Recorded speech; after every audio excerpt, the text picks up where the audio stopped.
शुरुआत करते हैं आपको ये बताते हुए कि आज की बड़ी खबर हमारी नजर में इन तस्वीरों से हम शुरुआत करना चाहते हैं जिन्हें देश के हर नागरिक, हर परिवार को देखनी चाहिए। ये भीड़ जिसकी तस्वीरें आप देख रहे हैं, ये भीड़ बांग्लादेश से आए उन लोगों की है जो भारत में घुसपैठ करके आए थे और यहां आपके हक और आपके अधिकारों पर कुंडली मारकर बैठे थे, जो न सिर्फ भारत में संसाधनों की घुसपैठ कर रहे थे बल्कि भारत के लोकतंत्र में भी घुसपैठ कर रहे थे क्योंकि ये वोट डाल रहे थे। लेकिन जब से चुनाव आयोग ने पूरे देश में वोटर लिस्ट का रिवीजन शुरू किया है, हर नागरिक की पहचान हो रही है, तब से पश्चिम बंगाल में अफरा तफरी मची है। ये तस्वीरें वही की है जिन जिलों में घुसपैठियों की अच्छी खासी आबादी है और जो लोग 2 साल, 5 साल या 10 साल पहले भारत में घुसपैठ करके आए थे, अब वो तमाम लोग चुनाव आयोग के रिवीजन से घबराए हुए और गिरफ्तारी के डर से पहले ही भारत को छोड़कर भाग जाना चाहते हैं। सोचिए, हमारे देश में वोटर लिस्ट के इस रिवीजन पर कितनी राजनीति हो रही है और कुछ राजनीतिक पार्टियां इसे एक धर्म से भी जोड़कर देख रही हैं। लेकिन इन तस्वीरों से पता चलता है कि चुनाव आयोग वोटर लिस्ट का जो स्पेशल इंटेंसिव रिवीजन करा रहा है वो कितना जरूरी है। और इसकी गवाही बशीर हाट से आई ये तस्वीरें दे रही हैं जिनमें हकीमपुर चेक पोस्ट के पास सैकड़ों लोग इकट्ठा हैं और ये लोग बांग्लादेश वापस जाना चाहते हैं। बहुत सारे परिवारों का कहना है कि वो कुछ साल पहले घुसपैठ करके भारत में आए थे और यहाँ आधार कार्ड और वोटर कार्ड बनवाकर अवैध तरीके से रह रहे थे। लेकिन अब जब वोटर लिस्ट को सुधारा जा रहा है और हर व्यक्ति की नागरिकता देखी जा रही है, तब ये घुसपैठिए भारत छोड़कर भाग रहे हैं। আপনারা কোথায় থাকতেন? আমরা ওই হাওড়ার বাটায় গেছিলাম, বাটার থেকে আবার আইসে পড়ি। আপনাদের বাড়ি কোথায়? বাংলাদেশ। এখানে কি করছেন বর্ডারে? বর্ডারে বাড়ি যাবো দেখে আইছি। তো বাংলাদেশে যাচ্ছেন কেন আবার? এটা আপনার সরকার বাঙালি করে খেতা দি।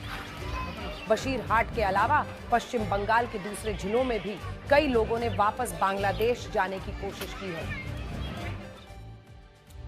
और इन तस्वीरों से यह पता चलता है कि वोटर लिस्ट का रिवीजन होना कितना जरूरी है। और मैं आपको बड़ी स्क्रीन पर दिखाती हूं कि पश्चिम बंगाल में यह समस्या कितनी बड़ी है, क्योंकि अभी तो हमें बांग्लादेश की पूरी बात करनी है, आपको दिखाना है आज कैसा फैसला वहां से आया है और ये क्या बताता है बांग्लादेश के बारे में। लेकिन पहले ये तस्वीरें तो जरा देखिए। बीएसएफ ने साल 2017 से 2021 के बीच कुल 6712 घुसपैठियों को भारत से दाखिल होते वक्त, सबसे पहला नंबर जो हम आपको दिखा रहे हैं सबसे ऊपर में, 17 से लेकर 21, 6712 घुसपैठियों को भारत में दाखिल होते वक्त गिरफ्तार किया।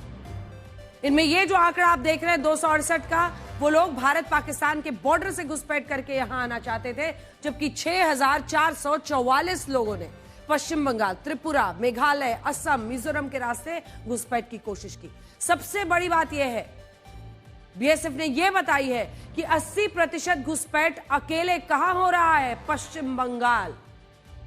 80% घुसपैठ अकेले पश्चिम बंगाल से हुई, जिसमें दक्षिणी बॉर्डर, उत्तरी बॉर्डर से बांग्लादेशी घुसपैठी भारत में आ जाते हैं या भारत के नागरिक बनकर आपके संसाधनों को आपसे चुराने लगते हैं और इनमें से न जाने कितने वोटर बनकर इस लोकतंत्र में घुसपैठ कर रहे हैं। अगर आप इस नक्शे को देखेंगे तो भारत में सबसे ज्यादा घुसपैठ बांग्लादेश और म्यांमार से, यहां पर देखिए ये वाला जो हिस्सा है बांग्लादेश से आ रहे लोगों का, म्यांमार से आ रहे लोगों का सबसे ज्यादा। मैं आपको ये सारे पॉइंट्स दिखाती हूं जहां से घुसपैठ होती है, क्योंकि अभी हमारे देश में घुसपैठियों की पहचान के लिए सबसे ठोस प्रक्रिया क्या है?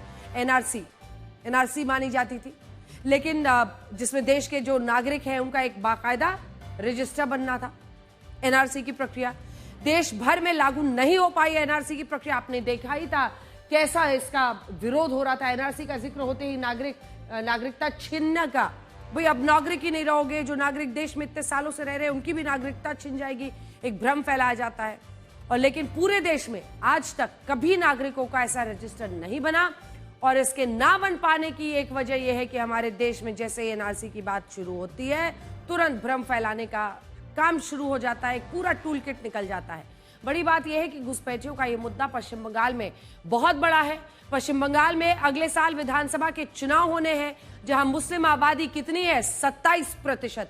मुख्यमंत्री ममता बनर्जी आरोप लगाती है कि केंद्र सरकार घुसपैठियों की बात करके पश्चिम बंगाल में जो आरोप है वो लगाती है कि केंद्र सरकार घुसपैठियों की बात करके पश्चिम बंगाल के मुसलमानों को निशाना बनाना चाहती है।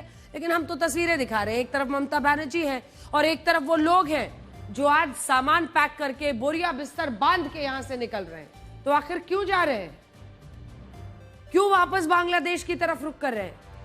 एक ऐसा भी जमाना था जब ममता बनर्जी संसद में पश्चिम बंगाल के घुसपैठियों पर कार्रवाई की मांग करती थी, और अब पश्चिम बंगाल से आई ये तस्वीरें खुद इस बात का सबूत दे रही हैं कि घुसपैठियों की समस्या यहां पर कितनी बड़ी है। ऑन रिकॉर्ड उनका एक बयान है जिसमें उन्होंने कहा था कि बांग्लादेश से घुसपैठ हो रहा है। ये तब वो वाम दलों की सरकार को टारगेट करती थी। अब आप ये देखिए कि वोटर लिस्ट के रिवीजन से पहले यही घुसपैठिए भारत में क्यों रह रहे थे और ये बांग्लादेश क्यों नहीं जाना चाहते।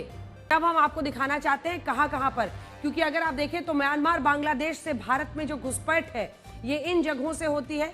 ये तमाम जो पूरे सरहदी इलाके हैं, जिसमें मिजोरम में आप देखेंगे चंफाई, लांगक्लाई, सियाहा, वैसे ही मणिपुर में कमजोंग और मोरे तामू सेक्टर हो, चाहे फेक, मोन, तिरप और ये चांगला, ये देखिए नागालैंड के भी कई इलाकों में लोंगडिंग, वहीं सोनामुरा जो कि बांग्लादेश से इधर त्रिपुरा की तरफ भी होता है घुसपैठ, और इधर बाकी तमाम जगहों पर पश्चिम बंगाल का ये पूरा सीमा यहां से लगती हुई, और इसीलिए करीमगंज हो, मालदा हो, मुर्शिदाबाद हो, चापाली हो, और इन तमाम इलाकों में अगर आप देखेंगे तो जो मुस्लिम पॉपुलेशन है वो बहुत ज्यादा है और माना जाता है कि यहां पर घुसपैठ सबसे ज्यादा है। बांग्लादेश में जिस तरह पिछले साल वापस रुख कर रहे हैं बांग्लादेश का